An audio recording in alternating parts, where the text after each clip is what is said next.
সরাসরি ভারতের অন্তর্ভুক্ত করার বা এরকম কোনো পরিকল্পনা চলতে পারে কিনা বা দখল চেষ্টা চালাতে পারে কিনা? দেখুন, ভারত 1971 সালে মুক্তিযুদ্ধে আমাদের যে সহযোগিতা করেছিল তার মূল উদ্দেশ্য ছিল পাকিস্তানকে দুর্বল করা, বাংলাদেশকে একটি করদ রাজ্য বানানো। অর্থাৎ 1971 থেকেই তাদের বিভিন্ন রকমের নীল নকশা চলছিল।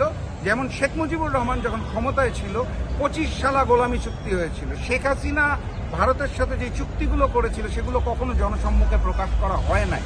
অর্থাৎ ভারত চায় বাংলাদেশকে একটি করদ রাজ্য বানিয়ে রাখার জন্য।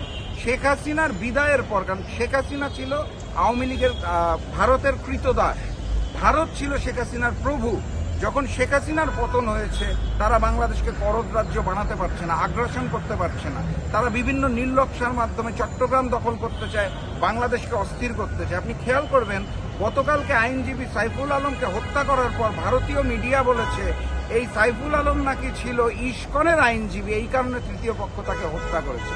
এটা সম্পূর্ণ বানোয়াট এবং একটি মিথ্যা কথা। বরং সাইফুল আলম সাহেব আইনজীবী হিসাবে ইস্কনের বিরুদ্ধে এবং এই ভারতের নীল নকশার বিরুদ্ধে কথা বলছিলেন, এই কারণে তাকে হত্যা করা হয়েছে।